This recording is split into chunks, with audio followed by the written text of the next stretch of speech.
يمشي امتى بقى؟ يمشي يمشي امتى يا شيخ احمد؟ يمشي امتى؟ عايز امبارح مين؟ ايوه الخطه اللي انت حاططها مين يوم مسكها؟ انا كفرت ولا كانك بتكلمني انا كفرت؟ انت لا كفرت انا زي ما انت بتقول انت عايز انت انا عايز امشي امبارح ماشي بس انت بقول لك ايه الخطه بتاعتك والله اتمنى ايوه والله قبل الرئاسه الدستور اللي احنا هنمشي عليه عشان بعد كده يجي رئيس ما يحصلش معانا نفس ما حصل المره اللي فاتت. ان شاء الله انا بخاف كتير الشعب ذكي الشعب ذكي هو احنا ذكي ومش مستاهل ان هو يدخل.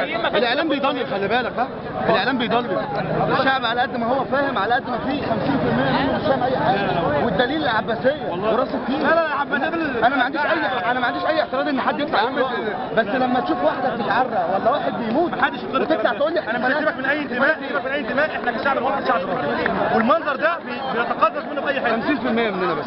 لا والله 50% لا مش بتجنب والله 90% بيقول لك تستاهل تستاهل ايه؟ قال لك تستاهل يا عم دي جايبين واحده بتقول لها طب انت ايه اللي نزلت؟ ايه اللي نزلت؟ نزلت عشان نتعود على اللحم لابسه على اللحم مش عارف لابسه ايه وحاطه ايه. لما اقول لك ايه لما الليبرالي بقى اللي هو المفروض الناس الليبراليه تبقى تعبانه عليها يجي على واحد سلفي ولا اخواني يقول لك تستاهل ويقول لي نزله وكانت ماسكه الرجوع. يا عم دول كفروا العلماني وكفروا الليبرالي ولا فاهمين ده. اخوان مين اللي انت بتتكلم عليها؟ اخوان دول ضربونا الصبح في الاعتصام النهارده كنا مع حد الرمل لا علينا شوف ضربونا الجماعه المحظوره فهم معاهم الشرعيه والثوار بقى الجماعه محظوره اخوان هم الاخوان اللي احنا انتخبناهم.